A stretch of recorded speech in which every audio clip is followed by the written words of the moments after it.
अस्सलाम वालेकुम dear student. तो आज हम चैप्टर नंबर 8 डिस्कस करेंगे और ये चैप्टर इंटीटेस्ट पॉइंट ऑफ व्यू से बहुत इम्पॉर्टेंट होता है। इस चैप्टर का नाम है wave motion and sound. Wave या मोशन या साउंड को समझने से पहले हम कुछ बेसिक टर्म्स डिस्कस करेंगे। तो बेसिक टर्म एक होती है जिसको हम डिस्कस करने जा रहे हैं, वो है स्ट्रेस। स्ट्रेस क्या है? तो हम कहते हैं जब हम किसी भी बॉडी पे फोर्स लगाते हैं तो फोर्स बॉडी में डिफॉर्मेशन भी प्रोड्यूस कर सकता है। तो ये जो डिफॉर्मेशन की जो मेजर होती है उसको हम स्ट्रेस कहते हैं। ठीक है, बहरहाल हम स्ट्रेस को ऐसे डिफाइन करते हैं, it is the force per unit area. Force per unit area यानी स्ट्रेस को हम सिग्मा से शो करते हैं, फोर्स पर यूनिट एरिया। अगर आप इसका यूनिट निकालेंगे तो इसका यूनिट होगा न्यूटन पर मीटर स्क्वायर, जो कि प्रेशर का भी यूनिट होता है।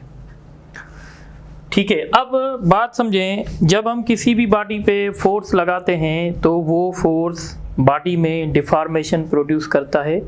इस डिफॉर्मेशन को हम 3 तरीक़ों से मेजर करते हैं। एक तरीका होता है कि भाई इस डिफॉर्म वाला जो फोर्स है इसने बॉडी की कितनी लेंथ इंक्रीज़ कर दी या कितनी लेंथ डिक्रीज़ कर दी। और दूसरा होता है कि इस फोर्स ने बॉडी का कितना शेप चेंज किया है।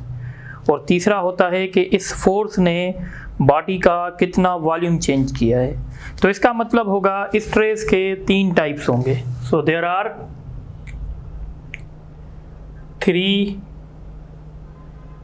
Types of stress.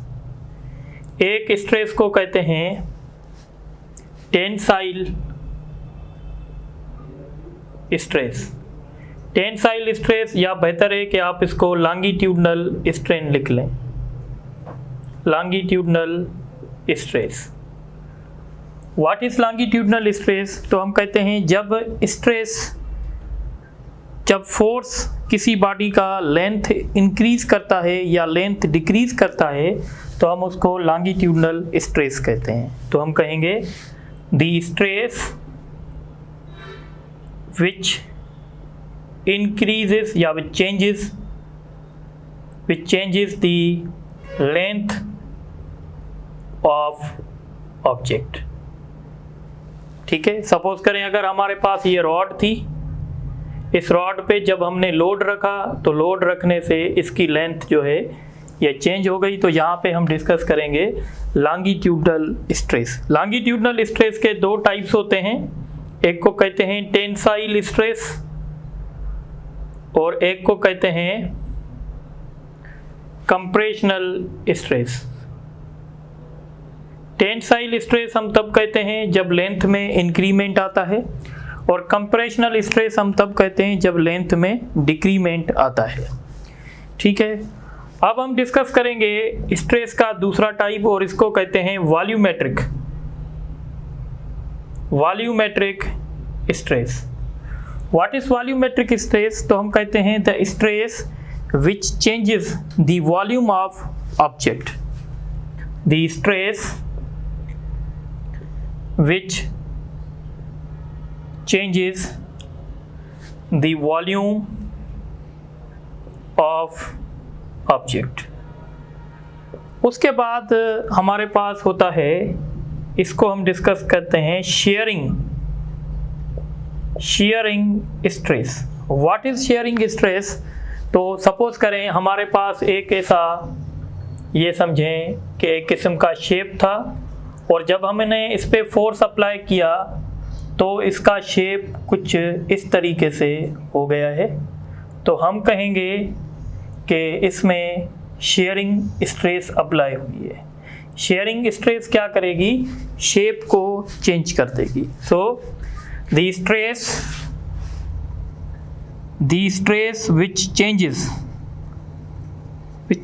the shape of object। ठीक है, तो जो लेंथ में इंक्रीमेंट या डिक्रीमेंट करेगी उसको लॉन्गिट्यूडनल स्ट्रेस कहेंगे, जो वॉल्यूम में चेंजेस करेंगी उसको वॉल्यूमेट्रिक स्ट्रेस कहेंगे, और जो शेप में चेंजेस करेंगी उसको शेयरिंग स्ट्रेस कहेंगे।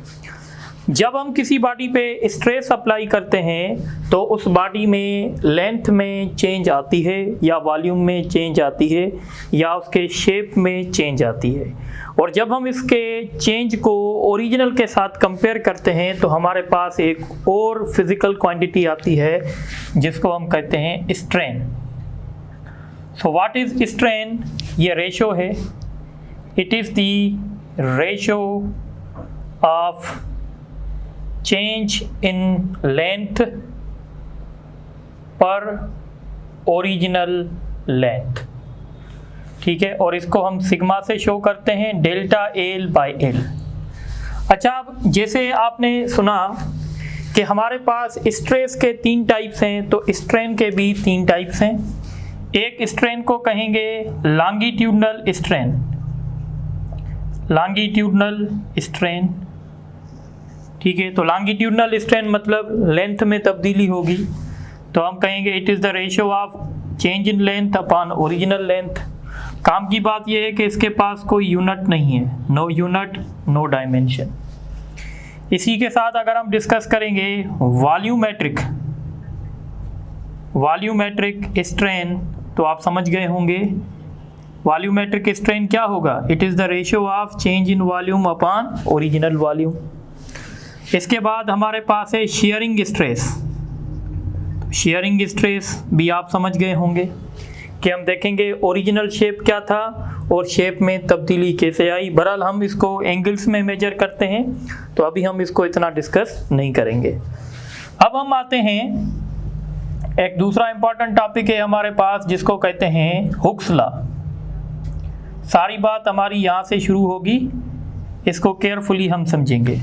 हुक्स लॉ ने एक बात बताई, हुक्स लॉ ने कहा कि जितनी आप स्ट्रेस ज़्यादा डालोगे किसी भी ऑब्जेक्ट में उतना उसमें स्ट्रेस क्रिएट होगा। सपोज़ अगर ये स्प्रिंग है, अगर इस स्प्रिंग पे मैं 5 किलोग्राम बॉडी हैंग करूँगा तो इसमें एक्सटेंशन कम आएगा, पर अगर इसी स्प्रिंग में मैं 5 किलोग्राम बॉडी दूसरी ऐड कर दूंगा तो इसमें एक्सटेंशन यानी इसकी जो लेंथ बढ़ेगी ज़्यादा बढ़ेगी।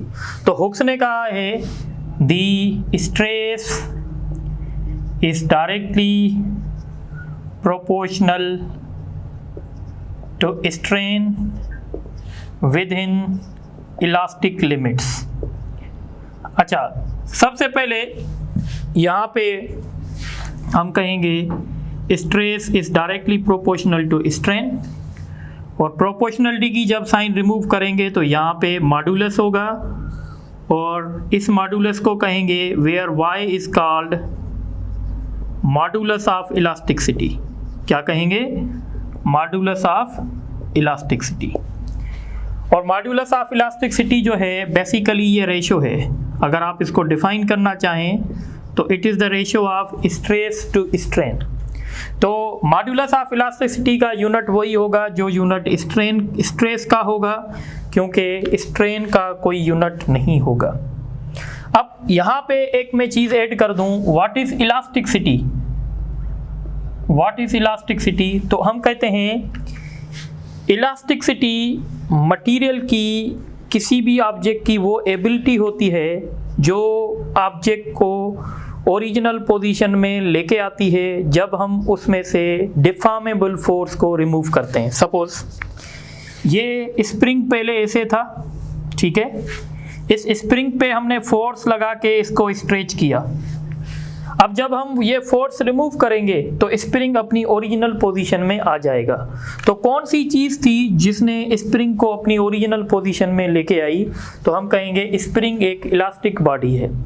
जो भी इलास्टिक बॉडी होगी उसके पास ये एबिलिटी होगी कि वो अपनी पोजीशन को रीस्टोर करेगी। So it is the ability of a substance या ऑफ अ बॉडी या of object to regain its original position after the removal of deformable force। ठीक है, जब हम डिफॉर्मेबल फोर्स रिमूव करेंगे तो मटेरियल की वो प्रॉपर्टी जो उसको ओरिजिनल शेप में ले आए उसको कहते हैं इलास्टिसिटी। ठीक है, अब हम आते हैं यहाँ पे। तो जैसे मैंने आपको बताया कि what is modulus of elasticity, it is the ratio of stress and strain. So modulus of elasticity की अगर आप डेफिनेशन लिखेंगे, what is modulus of elasticity, तो हम कहेंगे it is the ratio of stress and strain. अब देखें, जैसे शुरुआत में मैंने बताया हमारे पास 3 तरह की स्ट्रेस होती हैं, 3 तरह की स्ट्रेन होती हैं, तो इसलिए हम कहेंगे कि मॉड्यूलस ऑफ इलास्टिसिटी के 3 टाइप्स होंगे। एक है जिसको कहते हैं यंग मॉड्यूलस। ठीक है, व्हाट इज यंग मॉड्यूलस, तो हम कहते हैं ये रेशो होगा, तो हम कहते हैं it is the ratio of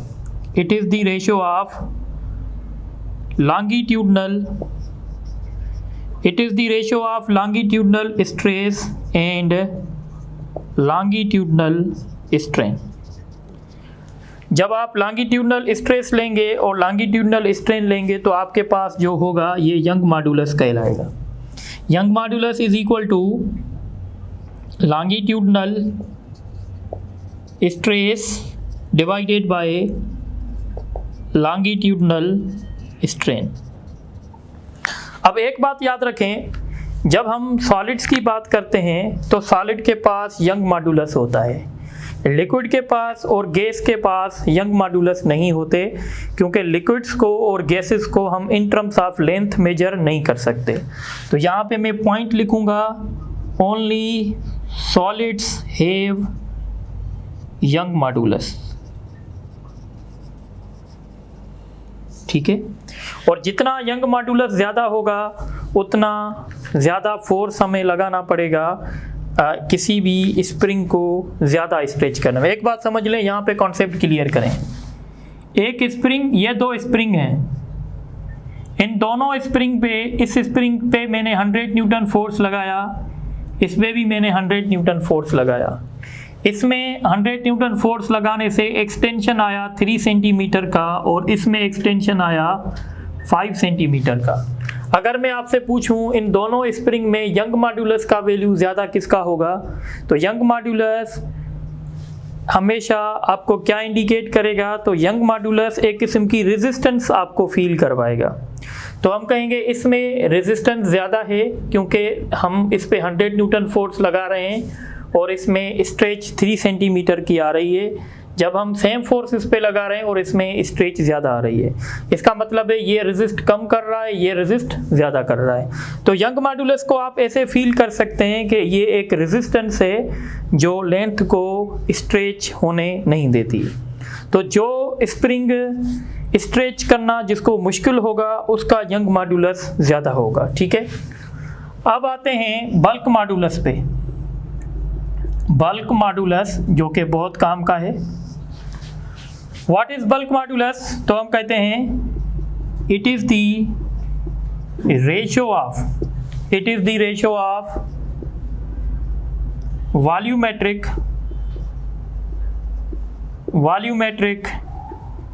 stress and volumetric strain, यानी इसको हम शो करते हैं बीटा से। ठीक है, और ऊपर लिखेंगे जो हैं हम, और ये इस ऐसे भी बराबर होगा P/ΔV/V। ठीक है, ये ऐसे भी हम इसको लिख सकते हैं। तो बल्क मॉड्यूलस का फार्मूला आप नोट करें, -P/ΔV/V। ये P जो है वो प्रेशर होता है। ठीक है, अच्छा आप एक बात और याद रखें, बल्क मॉड्यूलस का जो रेसिप्रोकल है ना उसको हम कंप्रेसिबिलिटी कहते हैं। हम इसको ऐसे भी कह सकते हैं, it is the reciprocal of compressibility. देखें अब थोड़ी सी बात समझें। अब अगर मैं आपसे पूछूं, अच्छा ये लिक्विड्स के पास भी होगा, सॉलिड के पास भी होगा, गैसेस के पास भी होगा, क्योंकि हम तीनों चीज़ों को वॉल्यूम में मेजर कर सकते हैं। अब एक जनरल क्वेश्चन है, मैं अगर आपसे पूछूं बल्क मॉड्यूलस का वैल्यू सॉलिड्स के लिए ज़्यादा होगा, लिक्विड्स के लिए ज़्यादा होगा या गैसेस के लिए ज़्यादा होगा, तो याद रखिएगा जो चीज़ कंप्रेस करने में मुश्किल होगी उसका बल्क मॉड्यूलस का वैल्यू ज़्यादा होगा। तो हम कहेंगे solids have higher value of bulk modulus.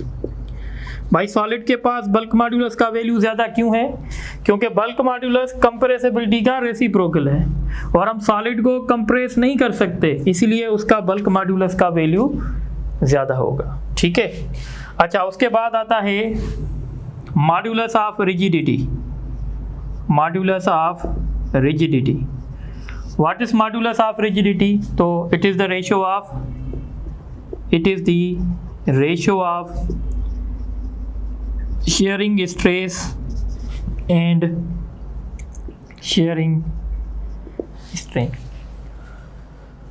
तो आप ये सारी बातें नोट करें तो फिर हम आगे डिस्कस करते हैं।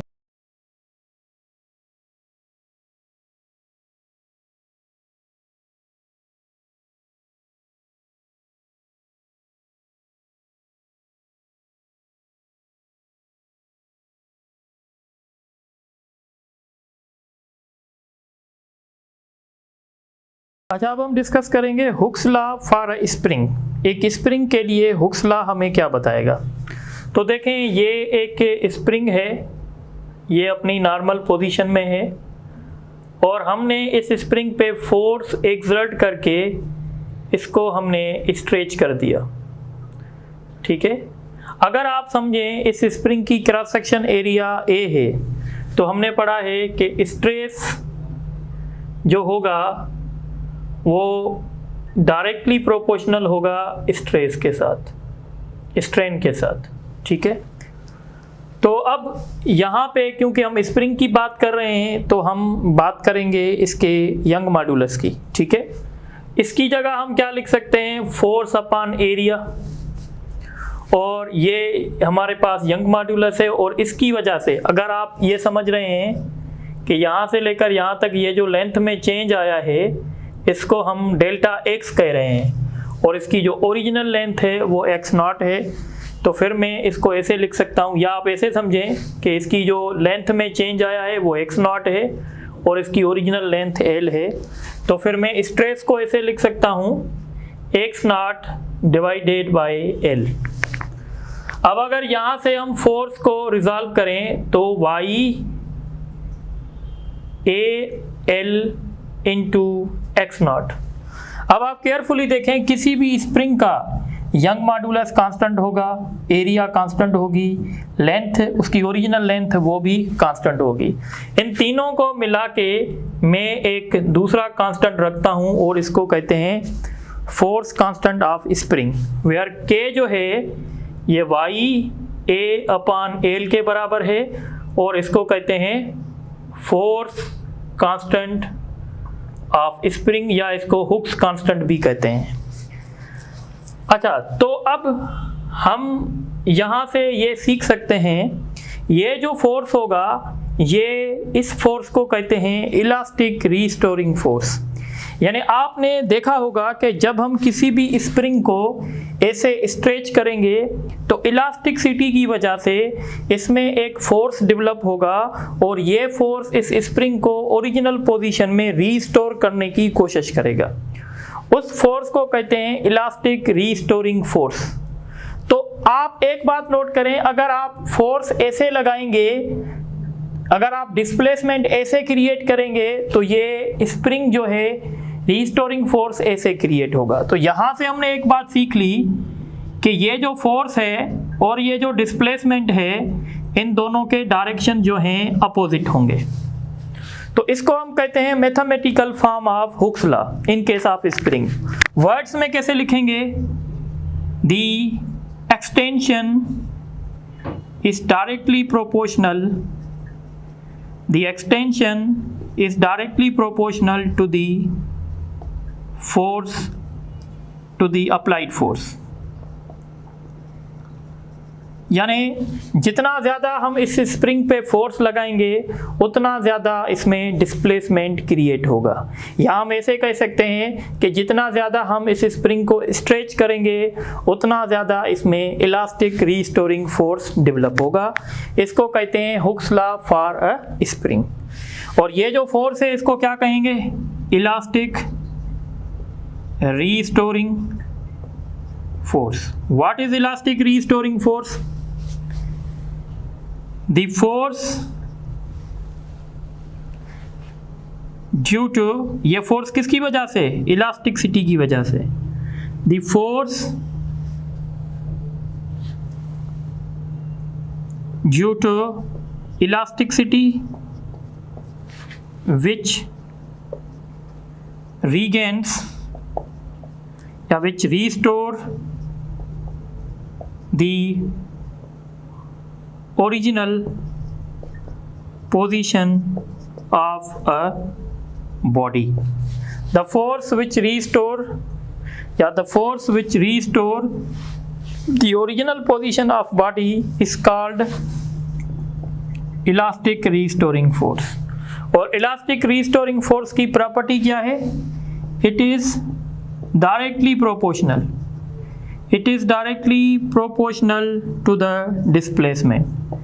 जितना ज़्यादा डिस्प्लेसमेंट लाएंगे, displacement from mean position. Mean position मतलब ओरिजिनल, जिसकी ये ओरिजिनल पोजीशन है, यानी यहाँ पे हमने कोई भी फोर्स अप्लाई नहीं किया हुआ है और ये ओरिजिनल पोजीशन से ये हमने डिस्प्लेसमेंट लाया। तो इलास्टिक रीस्टोरिंग फोर्स जो होगा वो डायरेक्टली प्रोपोर्शनल करेगा डिस्प्लेसमेंट से। जितना ज़्यादा डिस्प्लेसमेंट हम लाएंगे उतना ज़्यादा इलास्टिक रीस्टोरिंग फोर्स उसमें डेवलप होता जाएगा। और दूसरी प्रॉपर्टी क्या है? It is always directed towards mean position. ये हमेशा मीन पोजीशन पे डायरेक्टेड होगा। यानी आपने देखा था जब आपने डिस्प्लेसमेंट ऐसे लाए थे, इस फोर्स का direction towards the mean position था। पर अगर आप इस स्प्रिंग को कंप्रेस करेंगे, अब आपने डिस्प्लेसमेंट नेगेटिव लेके आए हैं, जब आप नेगेटिव लेके आए हैं दोबारा ये फोर्स ऐसे होगा, यानी इस फोर्स का डायरेक्शन हमेशा टुवर्ड्स द मीन पोजीशन होगा। So these are two properties of elastic restoring force. तो I think elastic restoring force का कॉन्सेप्ट क्लियर होना चाहिए। तो इलास्टिक रीस्टोरिंग फोर्स क्या है? The force which regains the original position of elastic body. ये force सिर्फ और सिर्फ इलास्टिक बॉडी में डेवलप होगा बिकॉज ऑफ इलास्टिसिटी। और इस फोर्स का जो डायरेक्टली प्रोपोर्शनल होगा वो डिस्प्लेसमेंट के साथ होगा। अगर आप स्प्रिंग को कम स्ट्रेच करेंगे ये फोर्स कम होगा, ज़्यादा स्ट्रेच करेंगे ये ज़्यादा होगा, और ये फोर्स हमेशा towards the mean position directed होगा। अब हम यहाँ पे तो ये भी आ सकता है, इसको कहते हैं mathematical form of Hooke's law. आपके पेपर में आ चुका है कि विच of the following is mathematical form of Hooke's law. अब हम बात करेंगे स्प्रिंग कांस्टेंट की। स्प्रिंग कांस्टेंट, इसको हुक्स कांस्टेंट भी कहते हैं, इसको फोर्स कांस्टेंट भी कहते हैं ऑफ स्प्रिंग। अगर आप इसको एक्सपेंड करें तो इसमें तीन चीज़ें आपको मिलेंगी। इसका मतलब है spring constant is directly proportional to cross section area. पहले हम ये बात क्लियर करते हैं। एक हमारे पास थिन स्प्रिंग है और एक हमारे पास थिक स्प्रिंग है सेम लेंथ का। तो K का वैल्यू इसका ज़्यादा होगा या इसका ज़्यादा होगा, तो आप खुद डिसाइड कर सकते हैं। अगर एक थिन स्प्रिंग है उसको स्ट्रेच करना आसान है, एक थिक स्प्रिंग होगा उसको स्ट्रेच करना मुश्किल होगा, क्योंकि जितनी क्रॉस सेक्शन एरिया ज़्यादा होगी उतना K का वैल्यू ज़्यादा होगा। ठीक है। और दूसरा, K is inversely proportional to length. अगर एक स्प्रिंग है, दोनों की क्रॉस सेक्शन एरिया सेम है पर एक की लेंथ कम है दूसरे की लेंथ ज़्यादा है, तो किस स्प्रिंग का K का वैल्यू ज़्यादा होगा? तो इसका ज़्यादा होगा और इसका कम होगा।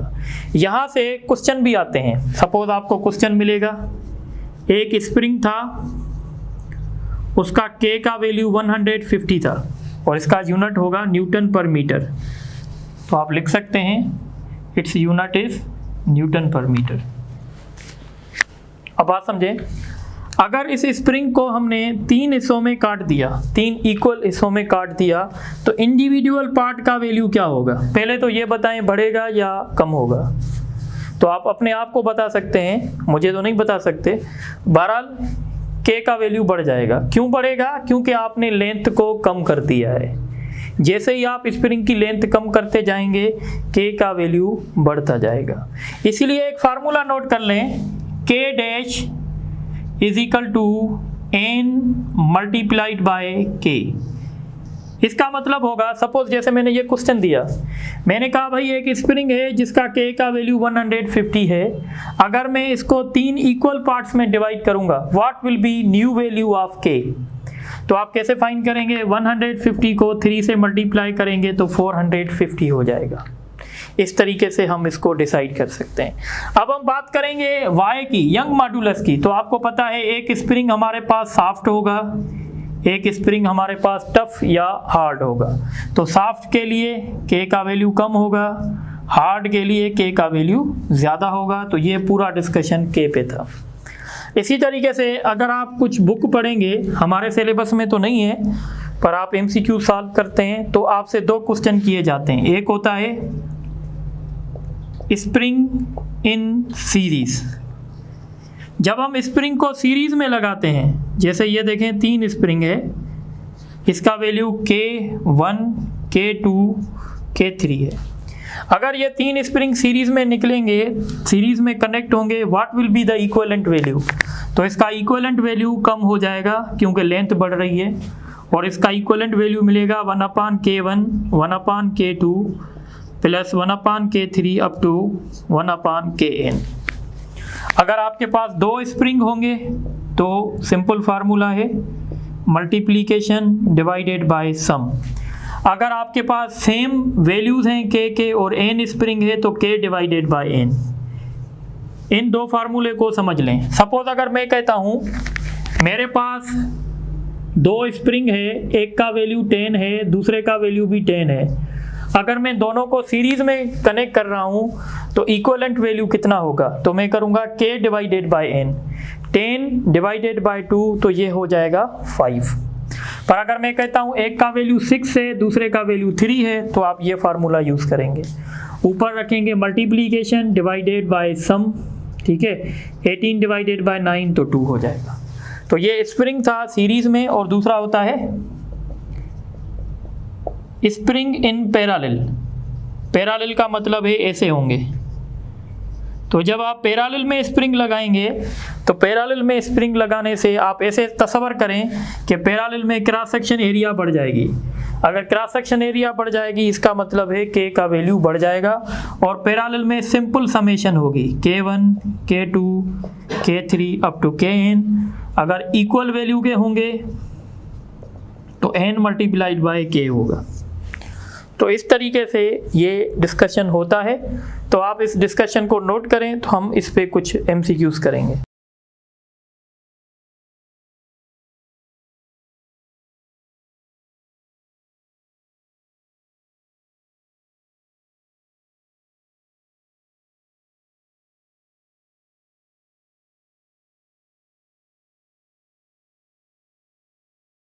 अच्छा, अब ये कुछ MCQs हैं, ये देख लें आप, बहुत इंपॉर्टेंट हैं। The ratio of volumetric stress and volumetric strain is called.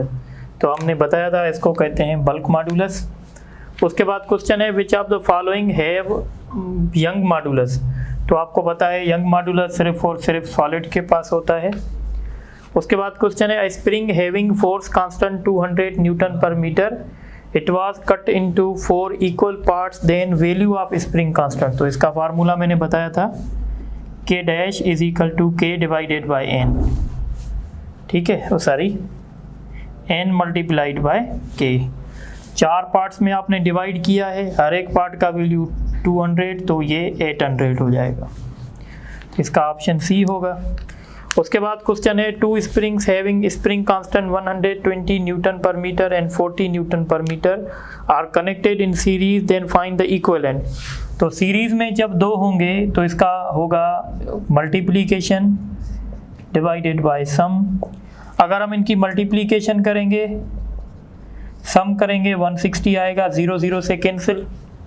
4 का टेबल 1 टाइम, इस पे 4 टाइम, 1 टाइम, इस पे 30 टाइम, तो इसका वैल्यू होगा 30।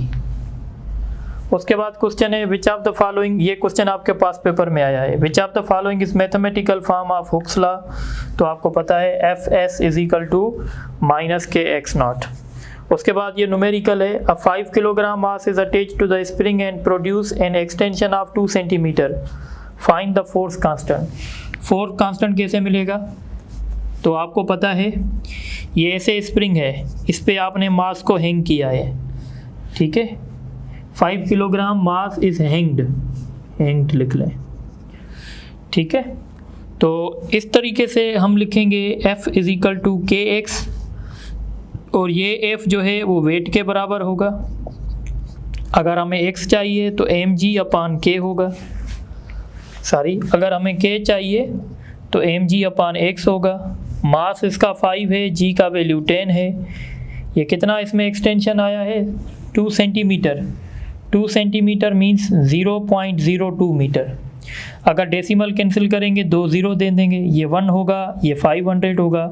500 5 से मल्टीप्लाई करेगा 2500 हो जाएगा, ये इसका ऑप्शन होगा। उसके बाद क्वेश्चन है a spring having spring constant of 1000 Newton per meter, the length of spring becomes 10 centimeter when 2 kilogram object is attached to it। यानी ये एक स्प्रिंग था, इस स्प्रिंग की ओरिजिनल लेंथ कुछ भी थी, जब हमने इस पे मास अटैच किया तो इसमें एक्सटेंशन आया, और एक्सटेंशन आने से अब जो इसकी लेंथ है वो बन गई है 10 सेंटीमीटर। अब आप तसव्वुर करें ये इसकी ओरिजिनल लेंथ थी और ये इसमें एक्सटेंशन आया है, हमें फाइंड करनी है ओरिजिनल लेंथ। अब हम सबसे पहले हुक्स लॉ यूज़ करके और हम फाइंड करेंगे कि इसमें एक्सटेंशन कितना आएगा। तो आपने मास हैंग किया है तो ये mg के बराबर होगा के एक्स नॉट। तो mg आपको कितना दिया गया है, मास है 2, g का वैल्यू है 10 और k है आपके पास 1000। एक्स नॉट आपको फाइंड करना है, तो इसी तरीके से ये एक्स नॉट हो जाएगा 20 डिवाइडेड बाय 1000, तो ये बराबर होगा 0.02 मीटर यानी 2 सेंटीमीटर, ठीक है। अब हमें पता है कि इसकी जो लेंथ है टोटल वो होगी x not plus L not plus x not, और अब इसकी टोटल लेंथ कितनी हो गई है 10 सेंटीमीटर। एक्स नॉट का वैल्यू हमें पता है, तो हम क्या करेंगे 10 minus 2 is equal to L naught. तो इसकी ओरिजिनल लेंथ जो थी वो 8 सेंटीमीटर थी, यानी ऑप्शन बी होगा।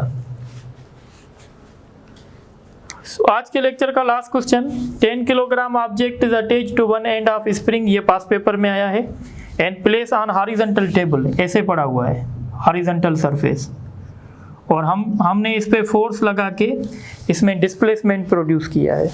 तो सिंपल है, F इज इक्वल टू के एक्स, हमें K फाइंड करना है, F अपान एक्स। फोर्स हमने कितना अप्लाई किया 50 न्यूटन, डिस्प्लेसमेंट कितना लेके आए 2 सेंटीमीटर मीन 0.2, ये कैंसिल करेंगे 2 0 आएगा, इसको हाफ करेंगे 2500 होगा। तो इसी तरीके से आज हमने चैप्टर 8 का बेसिक लेक्चर दिया है, इंशाल्लाह बाकी नेक्स्ट क्लास में डिस्कस करेंगे। Thank you very much.